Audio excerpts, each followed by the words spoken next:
Officially যেটা আমার অধিকার ছিল সেটা তো ছিলই। সেটা তো আমাকে দেননি। কিন্তু যেগুলো আমাকে হেওয়া করে গিফটেড প্রপার্টি সেগুলো 100% অধিকার আমার।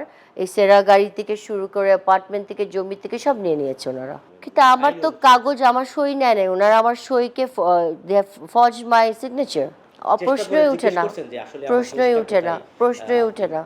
প্রশ্নই উঠে না। কেন করব? উনি তো আমাকে অত্যাচার করেছেন। She has harassed me for the last 28 years. আমি আপনাকে একটু আগেই বললাম মেন্টালি মেন্টালি তো করেছেই।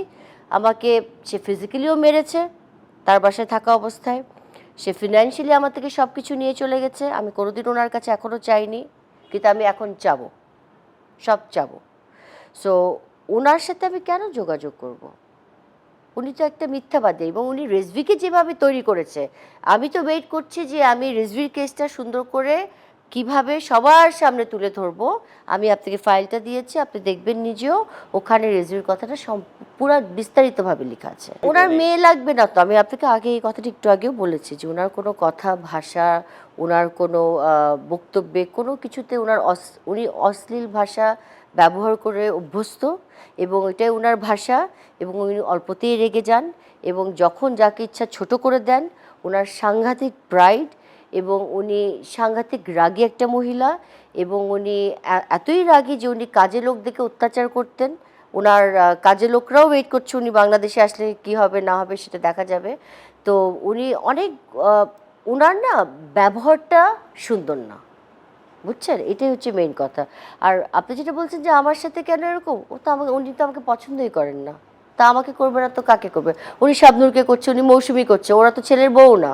না আমি মিউজিয়াম টিউজিয়াম এগুলো করতে যাব না। আমার যদি কোনো কিছু হয়, যদি কোনো কারণে ইমনের ফ্যামিলি থেকে আমি যদি কোনো টাকা ফেরত পাই, কোনোভাবে যদি কোনো আমার মানহানি কেসের মাধ্যমে হোক বা কোনো কোনো কিছুর কারণে উনি যেগুলো করেছেন আমার সাথে, যদি কোনো টাকা পাই এটা আমি সম্পূর্ণ ইমনের ফ্যানদের মাধ্যমে দিয়ে দেবো। মানে এটা তো আপনার এটা আমি হক। আমি রাখবো যদি না। বলি আসলে না মুসলিম আমার আর শরীয়তে এই হকের দরকার নেই। যে হকের জন্য আমাকে ২৮টা বছর এত কষ্ট করতে হয়েছে, এত আমি সহ্য করেছি, আমি আর আমার আমার ধৈর্য আর হচ্ছে না।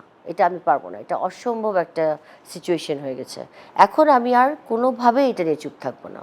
মনে উনি হচ্ছে যে একটা আসলে যে অপরচুনিস্ট। ব্যালেন্স করার ট্রাই উনি করতেছেন হচ্ছে আর কি। সারাক্ষণই যেখানে উনি পাওয়ার আছেন, যখন যে সরকার আমাদের থাকেন, সেই সরকারেই সে যোগদান করেন। সেটা এরশাদের সময় বলেন, বিএনপির সময়ও সে খালেদা জিয়াকে ফুল দিতে চলে গেলেন। শেখ হাসিনার সাথেও সে যোগ দিয়েছেন। আমি জানতাম না এটা। এখন আমি বুঝছি যে আমার কেসটা এতদিন দেরি হলো কেন। আমার তো কোনো কেস নাই।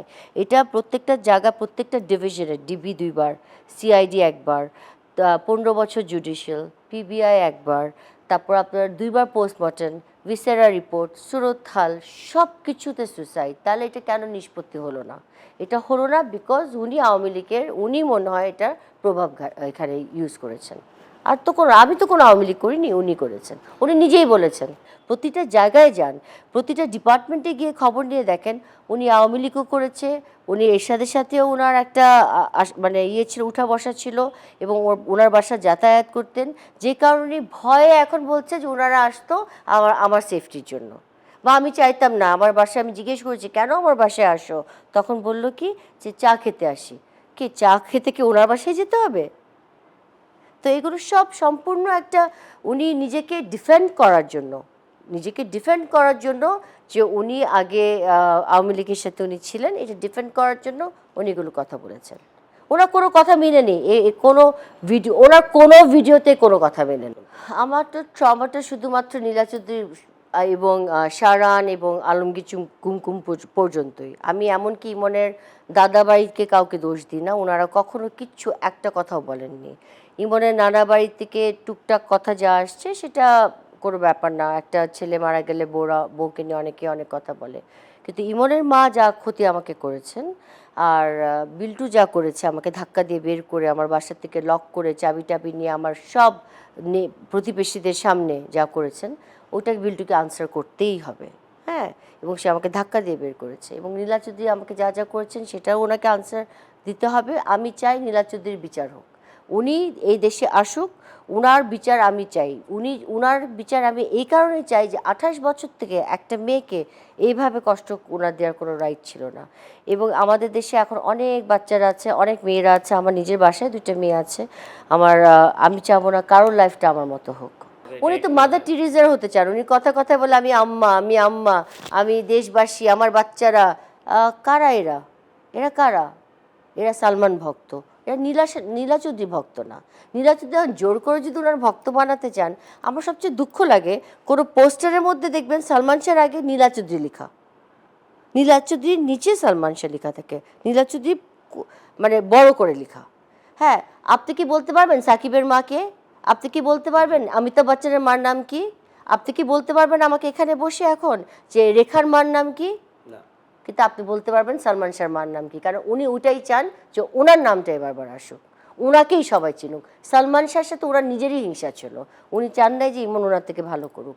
উনি যে কারণে ইলেকশন করার জন্য পাগল হয়ে গেছিল, ছেলে বাধা দিচ্ছে, উনি করবেই করবেই করবে, করে কি হলো? 250টা ভোটও পেল না। এলো মুক্ত চিন্তার স্বাধীন দৈনিক খবরের কাগজ। এখন খবর হবে নিখাত, নির্ভীক, নিরপেক্ষ।